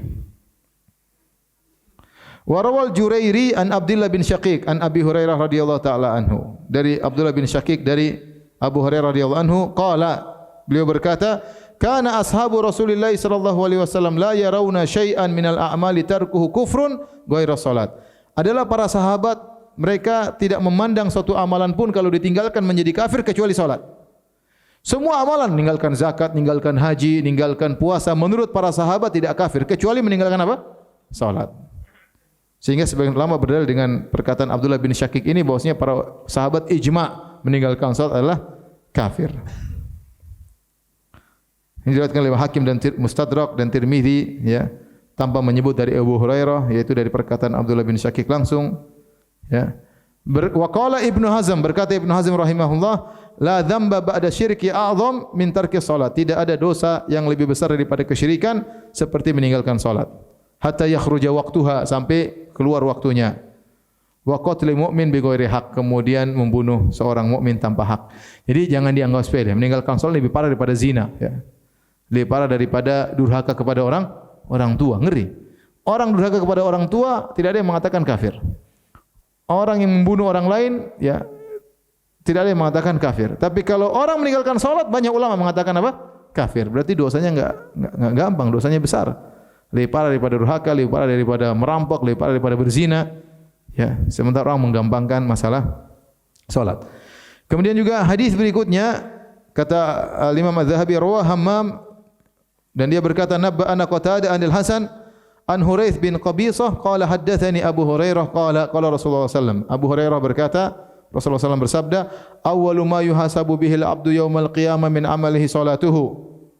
Yang pertama kali dihisab, ya, pada hari kiamat seorang hamba dari amalannya adalah salatnya. Itu yang pertama kali dihisab. Fa in saluhat faqad aflaha wa anjaha. Kalau ternyata salatnya baik, maka dia telah beruntung dan telah selamat. Wa in fasadat faqad khaba wa khasir. Kalau ternyata salatnya buruk, maka dia telah merugi dan merugi.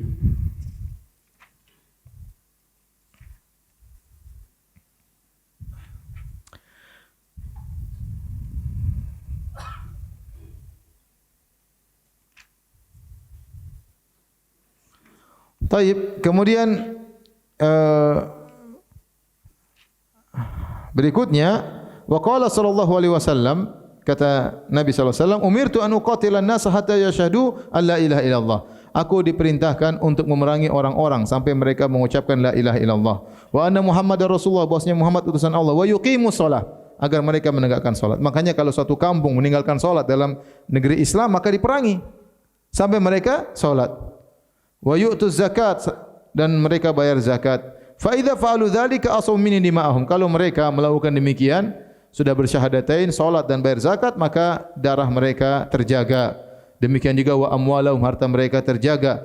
Illa bihaqqil Islam, kecuali ada hak Islam yang mereka langgar. Wa hisabuhum 'ala Allah, dan urusan mereka diserahkan kepada Allah Subhanahu wa taala. Ini juga dalil bahwasanya orang meninggalkan salat dalam Islam harus diperangi. Terlepas dia kafir atau tidak, kalau satu kampung sepakat tidak azan, diperangi. Satu kampung sepakat syiar Islam dihilangkan, maka salat dihilangkan, maka diperangi kalau itu dalam negara Islam. Berikutnya dari Abu Sa'id Al-Khudri, anna rajulan qala ya Rasulullah ittaqillah. Ada seorang laki berkata kepada Nabi, "Ya Rasulullah, bertakwalah kepada Allah." Jadi orang ini adalah orang yang merupakan nenek moyang Khawarij. Dia pernah menasihati Nabi sallallahu alaihi wasallam. Dia berkata, "Ya Rasulullah ittaqillah." Wahai Rasulullah, bertakwalah kepada Allah. Ya. Faqala, maka Nabi berkata, "Wailaka alastu ahaqqa ahli al-ardi an attaqiyallah?" Celaka engkau, bukankah aku adalah orang yang paling utama untuk bertakwa kepada Allah? Faqala Khalid bin Walid, berkata Khalid bin Walid, "Ala adribuka unuqa ya Rasulullah? Ya Rasulullah, izinkan aku untuk potong kepalanya, penggal kepalanya." Kata Nabi, la'allahu an yakunna yusalli. Jangan, siapa tahu dia salat. Ini menunjukkan bahwasanya orang salat tidak boleh dibunuh ya. Muttafaqun alaihi riwayat Bukhari dan Imam Muslim. Imam Ahmad juga meriwayatkan dari hadis Abdullah bin Amr radhiyallahu ta'ala anhuma dari Nabi sallallahu alaihi wasallam, beliau berkata, "Man lam yuhafiz ala salat," barang siapa yang tidak menjaga salat, "lam yakun lahu nurun wala burhanun wala najat," maka pada hari kiamat tidak ada cahaya baginya, tidak ada bukti Islamnya dan tidak ada keselamatan baginya. Wa kana yaumal qiyamati ma'a Qarun wa Fir'aun wa Haman wa Ubay bin Khalaf, dan dia pada hari kiamat akan dikumpulkan bersama Qarun, bersama Fir'aun, bersama Haman, bersama Ubay bin Khalaf.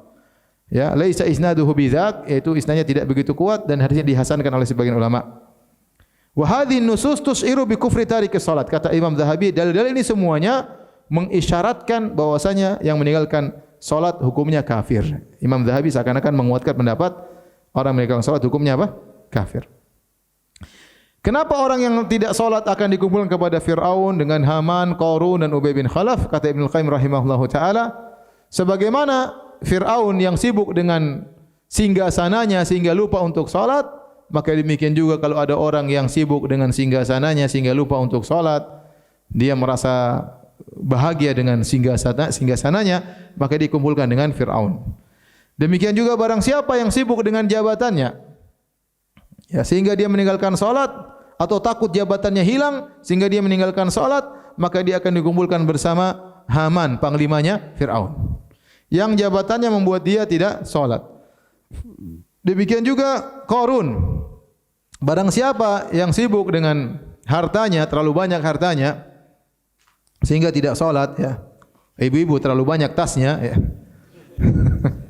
Terlalu banyak tasnya, terlalu banyak HP-nya, ya. Terlalu banyak apanya lagi? Make up-nya terlalu banyak, ya.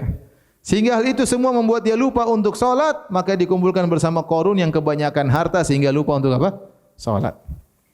Dan barang siapa yang sibuk dengan perdagangan, ya, harus perdagangan, harus transaksi, harus ke sana ke sini, harus sales dan macam-macamnya, sehingga dia lupa untuk salat, maka dikumpulkan bersama Ubay bin Khalaf. Ubay bin Khalaf pedagang besar di kota Mekah, ya.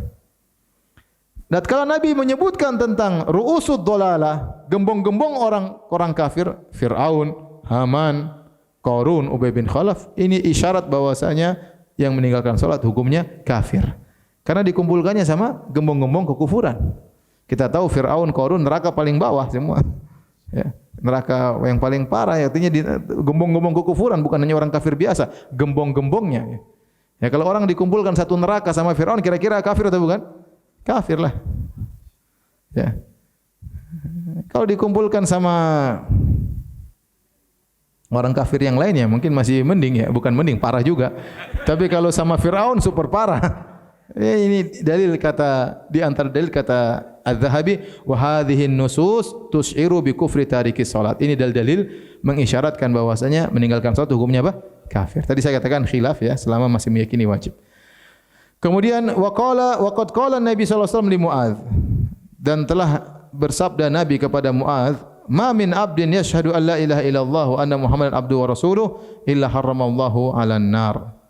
Barang siapa yang tidak seorang hamba pun bersaksi tidak ada sembah yang disembah kecuali Allah, Muhammad adalah hambanya dan rasulnya, kecuali Allah haramkan dia atas neraka jahanam. Ya, berarti dia masih bertauhid, ya.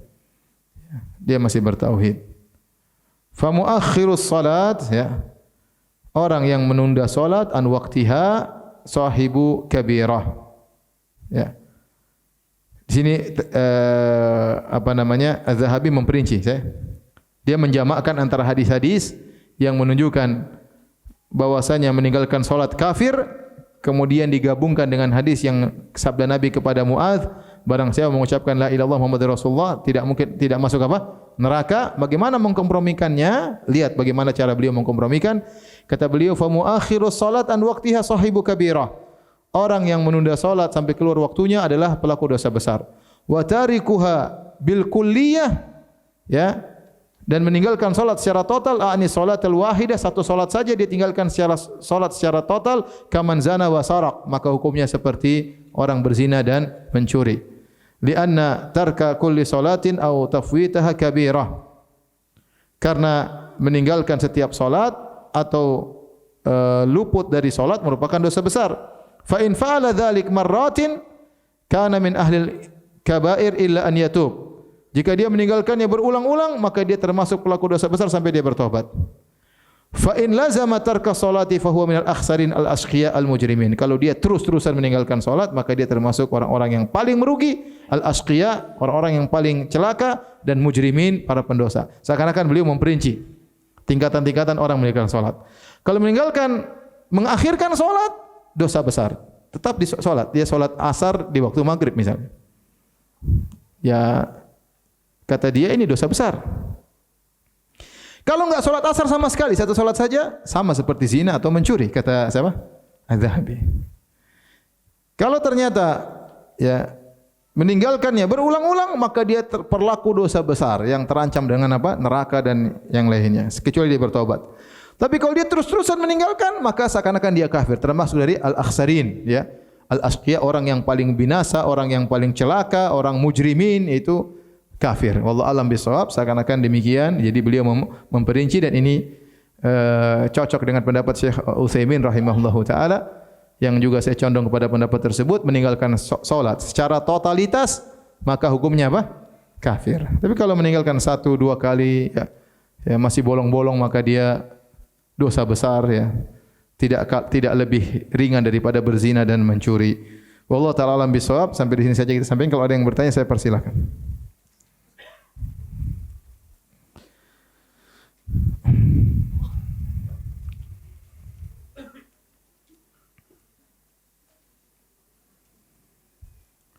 Ustaz, sampai di mana kepatuhan istri kepada suami? Yang suami memerintahkan membuka niqab istri saat ingin mendatangi tempat instansi pemerintah.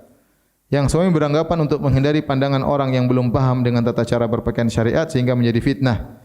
Itu anggapan suami, Ustaz. Apa istri harus mematuhi? Kalau ternyata istri memandang bahwasanya wajah adalah, kan khilaf apakah cadar wajib atau tidak. Kalau berpendapat bahwasanya cadar tidak wajib, maka dia patuhi suaminya. Cadar cuma sunnah, maka tidak mengapa dia buka kalau memang ada kemaslahatan yang jelas, ya. Dia buka daripada timbul kemudaratan yang besar. Terkadang kita meninggalkan perkara yang sunnah demi menolak kemudaratan, ya. Tetapi kalau istrinya menganggap bahwasanya cadar itu wajib, itu yang repot. Kalau dia menganggap cadar itu wajib, maka seharusnya dia tidak boleh patuh kepada suaminya. La ta'ata li makhluqin li ma'siyatil khaliq. Tidak ada ketaatan kepada makhluk dalam rangka untuk bermaksiat kepada Allah Subhanahu wa taala, ya. Ya. Allahumma kecuali darurat seandainya dia pakai cadar kemudian akhirnya dipenjara, ditangkapin, itu lain cerita. Itu lain cerita, ya. Tapi kalau yang sekedar pakai takut ini takut anu, maka kalau dia menganggap cadar itu wajib, dia pakai saja, ya. Ya, karena Allah Subhanahu wa taala, kalau ternyata kemudaratan tersebut tidak sampai pada pemukulan, tidak sampai pada penjaraan, hanya sekedar kata-kata, ya sudah. Tidak apa-apa, dari dulu juga kita dikata-katain, ya.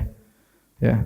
Tapi kalau sang wanita menganggap bahwasanya cadar hukumnya sunnah, ya, tidak wajib, maka tidak mengapa dia membuka cadarnya demi maslahat yang jelas.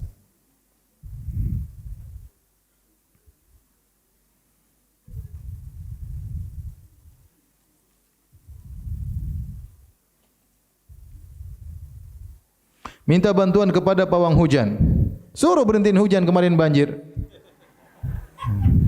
Pawang bahlul, ya. Ya boleh, dia pasti pakai jin-jin, pakai sihir-sihir, ya. Itu jinnya juga setengah mati, dorong-dorong awan. Itu pun kalau berhasil, ya. Tidak usah, ya.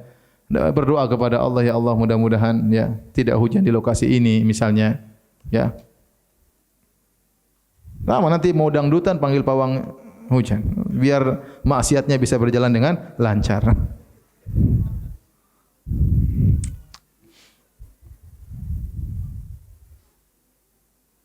Sewaktu saya masih SD, saya sering sekali diajak kedua orang tua berkunjung ke rumah paranormal. Para tidak normal ya. Dan saya tidak paham tujuan orang tua saya sering berkunjung ke rumah para tidak normal tersebut. Sampai saya diajarkan tatoyur dalam kehidupan sehari-hari dan pernah satu hari diajak ekspedisi alam, uji nyali, bermalam di tempat angker. Kurang kerjaan ya. Kurang kerjaan. Apakah saya berdosa Ustaz yang mana waktu itu saya masih kecil dan tidak paham tentang hal tersebut? Tidak paham, tidak tahu, mudah-mudahan tidak berdosa. Jangan diulangi lagi. Jangan diulangi lagi.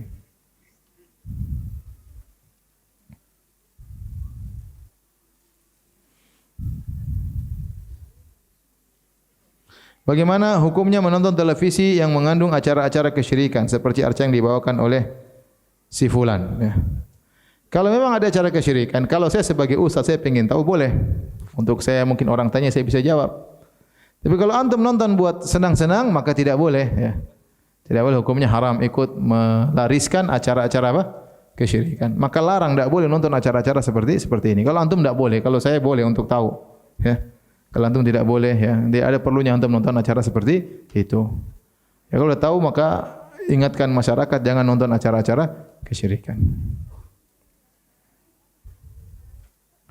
Ustaz, ibu saya mengaku bisa melihat setan. Pas melihat antum atau tidak?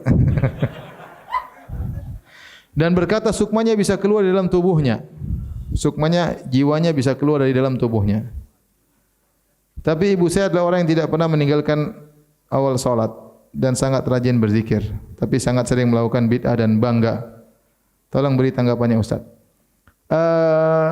Ini biasanya orang bisa melihat setan biasanya dia juga ada setan di dalamnya. Biasanya ada jin dalam dalam dirinya. Ini secara umum ya, secara umum kita dapati banyak kasus seperti itu. Punya indera keenam biasanya dia punya ilmu entah diwariskan oleh bapaknya, oleh kakeknya sehingga dia hidup biasanya tidak normal. Biasanya ada aneh-aneh, lihat macam-macam ya. Dan itu biasanya ada dalam dirinya sehingga dia dibuat oleh jin dalam dirinya untuk melihat yang lainnya. Secara umum manusia tidak melihat dan hukum asal kita tidak lihat setan. Innahu yarakum huwa wa qabiluhu min haitsu la tarawnahum. Kata Allah Subhanahu wa taala, sesungguhnya setan dan anak keturunannya melihat kalian dari sini kalian tidak bisa melihat mereka. Para sahabat juga tidak melihat setan kecuali setan menampakkan dirinya. Hukum asalnya kita tidak lihat setan. Dan wallahu alam setan itu sulit menampakkan dirinya. Ya, mungkin wallahu alam perkiraan saya kalau dia ingin menampakkan diri dia harus punya ilmu tertentu, harus punya syarat-syarat tertentu untuk bisa menampakkan diri. Buktinya di antara kita mungkin 1 dari 10.000 yang lihat setan nampak. Rata-rata setan enggak berani. Dia muncul depan kita juga mikir-mikir ya. Ya. Artinya kita enggak bisa lihat. Coba jujur, antum yang pernah lihat setan coba angkat tangan. Saya pernah lihat. Jangan nonton di film setan ya. Si manis setan Ancol saya juga pernah lihat, si manis jembatan Ancol. Enggak, antum pernah lihat setan coba angkat tangan. Saya ingin tahu kalau setan ini apa angkat tangan coba yang pernah lihat setan. Enggak ada kan? Bukti menunjukkan bahwasanya setan itu susah untuk menampakkan dirinya. Dia menampakkan dirinya, dia spekulasinya tinggi. Tahu-tahu orangnya baca ayat kursi dia kebakar, kan repot. Iya. Tahu-tahu dipukul sama orang tersebut. Akhirnya dia kadang-kadang aja ketemu orang penakut dia munculkan dirinya. Itu pun dengan perjuangan yang berat. Intinya antum jangan takut sama setan. Terus kalau ibu merasa melihat setan, kita jangan bilang dusta. Bisa jadi benar, maksudnya dalam dirinya memang ada ada jin sehingga dia bisa dengan jin connect tersebut dia bisa melihat. Tapi kalau dia mengatakan jiwanya keluar itu enggak benar ya. Bisa jadi jinnya kemudian berjalan-jalan sehingga dia melihat dari jauh dan macam-macamnya. Enggak ada. Kalau ruh keluar dicabut enggak balik selesai ya. Jadi itu makanya ibu nasihati. Dia bilang, "Bu, ini bukan suatu yang spesial. Nabi tidak pernah seperti ini. Nabi tidak bisa begini-begini ya. Ya, Nabi tidak bisa keluar ruhnya dari tubuhnya jalan-jalan ke sana sini. Enggak ada ya. Abu Bakar juga tidak begitu, Umar juga tidak begitu ya. Oleh karenanya suruh ibu meninggalkan bid'ah yang dia lakukan. Jangan-jangan bid'ah tersebut membuat jinnya bertahan dalam tubuhnya. Mulailah ibadah yang sunnah.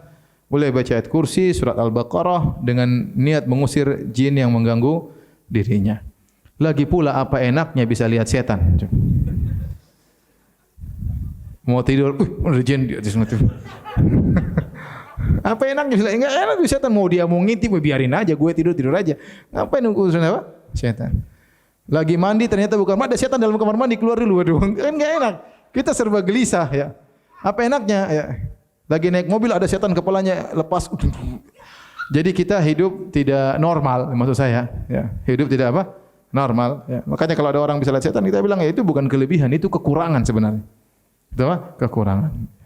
Ya beda dengan Nabi SAW, terkadang diperlihatkan oleh Allah setan karena ada sesuatu yang harus Nabi ya sebagai seorang Rasul ya. Tapi kalau para sahabat tidak ada yang lihat apa? Setan, kecuali setannya menjelma atau seperti Abu Hurairah ketemu dengan setan menjelma jadi manusia dan itu langka. Bukan setiap saat melihat apa? Setan.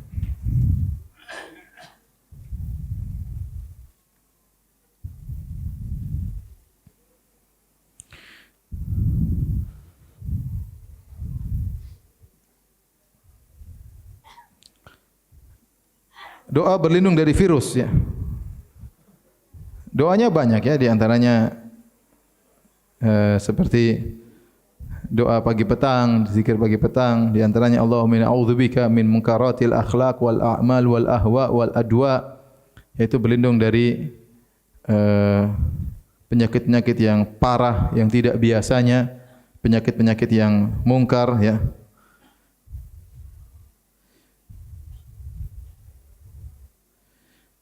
Di antaranya dari sayyi'ul asqam ya.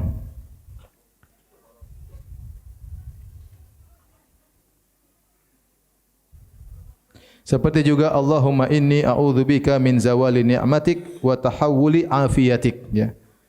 Wa fujaata ni'matik wa jami'i sakhatik. Ini juga karena tahawul afiyatik, ini perubahan afiyat itu keselamatan. Dari keselamatan menjadi apa? Penyakit dan yang lainnya. Maka di antara doa untuk terhindar dari virus atau penyakit secara umum ya, Allahumma inni a'udzubika min zawali ni'matik.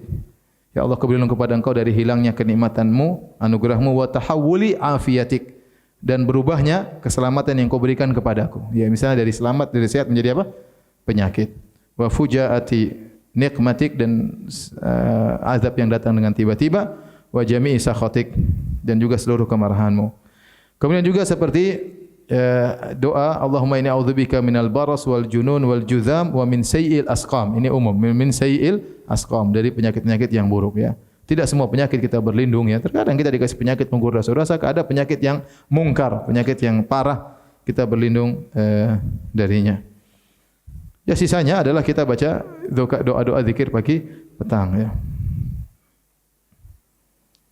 Apakah boleh diganti Allahumma inna na'udzubika, inni a'udzubika jadi inna na'udzubika? Ya, insyaallah enggak ada masalah. Kita berdoa untuk keluarga kita, Allahumma inna na'udzubika, dan insyaallah enggak ada masalah. Ustaz, tante saya mengaku memiliki penjaga. Masya Allah. Tadi ibunya bisa melihat setan, sekarang tante bisa punya penjaga dan dapat berkomunikasi dua dunia, Ya, setiap sumpahnya selalu terjadi. Setiap saya dakwahi, saya disumpahi. Setiap sumpahnya selalu terjadi. Setiap saya dakwahi, saya disumpahi. Apakah saya berdosa? Iyalah dia berdosa, sumpah-sumpah buruk enggak boleh ya. Jadi nasihati secara baik-baik saja, nasihati ya. Kita tidak mengingkari dia punya penjaga, tapi apakah mengambil penjaga dari kalangan jin boleh atau tidak? Jawabnya tidak boleh. Ini sangat menyerempet kepada kesyirikan ya. Makanya Nabi Sulaiman berdoa, wa habli mulkan la yanbaghi li ahadin min ba'di innaka antal wahhab. Anugerahkanlah kepadaku kerajaan yang tidak boleh seorang pun setelahku. Yaitu di antaranya kerajaan Sulaiman menguasai apa? Jin. Makanya Nabi SAW waktu menangkap jin ifrit, Nabi lepaskan lagi ya. Kenapa? Aku pun ingat doa saudaraku Sulaiman. Nabi tidak boleh menguasai apa? Jin. Apalagi tante ya. Jangan ya. Karenanya biasanya punya penjaga itu biasanya ada, kata orang ada maharnya, ada timbal baliknya ya. Entah dia minta apa agar terus menjadi satpamnya ya. Kalau enggak, satpamnya tersebut akan cari majikan yang lain.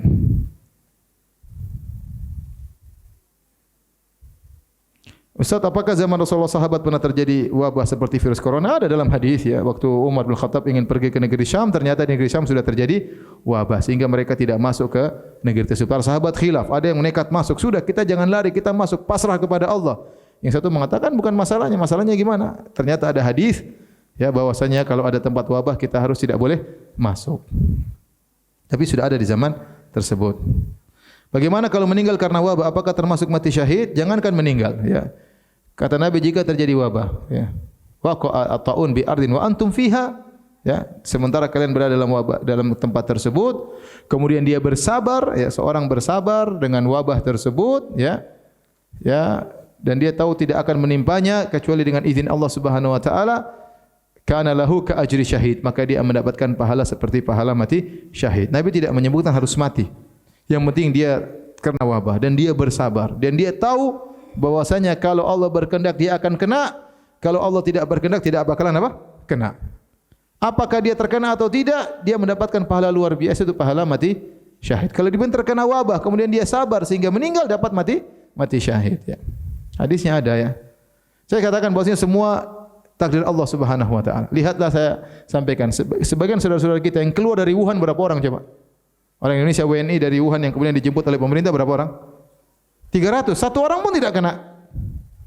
Padahal mereka sudah di pusat apa? Di pusat wabah.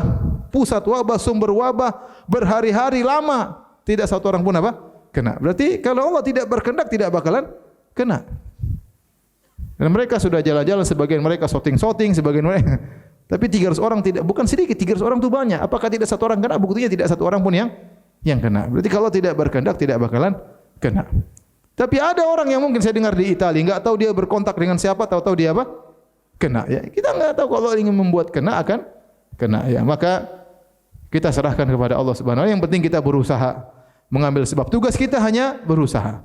Kena enggak kena urusan Allah Subhanahu wa taala. Siapa tahu kalau misalnya orang terkena penyakit corona, mungkin Allah ingin berikan dia pahala mati syahid. Allah tahu dia sabar kali ini.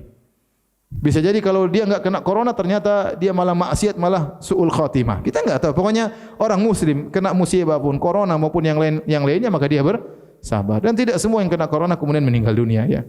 Hanya sedikit ya. Yang meninggal dunia, bisa jadi kita termasuk yang sedikit itu, bisa jadi kita termasuk yang selamat. Kita enggak tahu. Tugas antum hanyalah berusaha, setelah itu serahkan kepada Allah Subhanahu wa taala. Jangan seperti orang-orang kafir. Belum apa-apa sudah sibuk sana sibuk sini kayak mau hari kiamat ya. Beli sana beli sini, kumpul sana numpuk sini.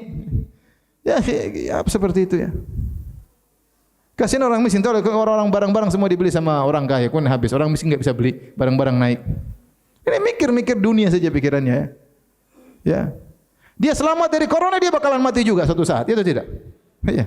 Kemudian dihisap oleh Allah, silakan mampus di sana. Ya. Kalau dia tidak bertobat kepada Allah, mampus di alam barzah dan mampus di akhirat kelak. Orang Islam jangan seperti itu. Sudah alhamdulillah kita beli yang wajar aja, tidak perlu kemudian numpuk buat 3 bulan. Terlalu banyak ya akhi. Indomie beli 1 masjid, ngapain ya akhi? Santai aja.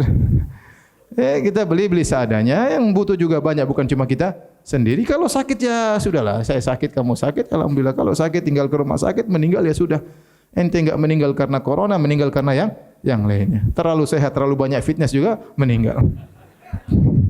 Ya, meninggal karena terlalu sehat. Terlalu sehat meninggal. Ya. Yang jelas orang muslim begitu berusaha menghindar sebab-sebab yang misalnya pemerintah anjurkan, kita kerjakan ya. Kita kerjakan, misalnya harus pakai ini, kerjakan aja. Kita tinggal melakukan sebab, berdoa, sisanya serahkan kepada Allah. Virusnya enggak kelihatan. Kita enggak tahu di mana ada virusnya, tahu virusnya nyasar kepada siapapun kita enggak ngerti.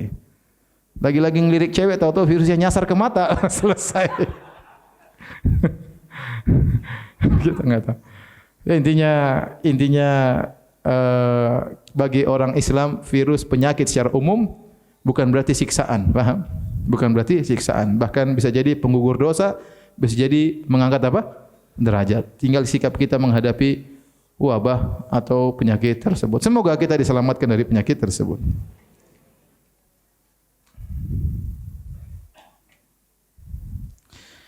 Bagaimana sikap kita di sekitar kita ada seorang yang dikatakan kiai atau Pak Haji yang sering mengisi pengajian di lingkungan rumah. Tapi belakangan ini baru ketahuan Pak Haji tersebut suka melakukan sihir. Ini Pak Haji kakek sihir, dijauhi. Ingatkan masyarakat jangan ngaji sama kakek sihir ini.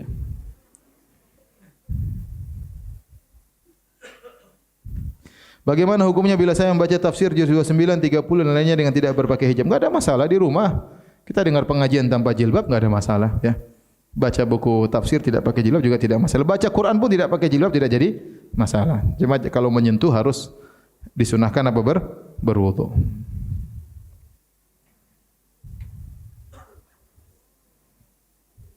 Ustaz, belajar sulap di sekolah apakah termasuk kufur? Ya. Kalau sulap tersebut tidak pakai jin, hanya pandai apa? Menggunakan tangan, ya itu kecepatan tangan, ya itu enggak, itu hiburan ya. Ya tapi jangan bilang wow gaya-gaya ada, itu jangan, enggak boleh gitu. Nanti kita bertafsabuh dengan para tukang sihir. Tapi kalau kita biasa aja, tahu-tahu keluar apa? Keluar merpati. Ya. Kemudian kalau keluar akhwat itu yang bahaya. Kalau hanya keluar merpati ya itu masih aman. Kalau tiba-tiba keluar akhwat, ini pakai sihir.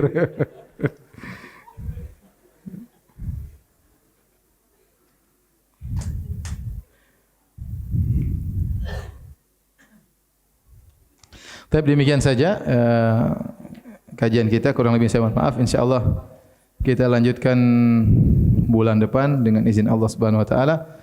Subhanakallah bihamdik asyhadu an la ilaha illa anta astaghfiruka wa atubu ilaik. Assalamualaikum warahmatullahi wabarakatuh.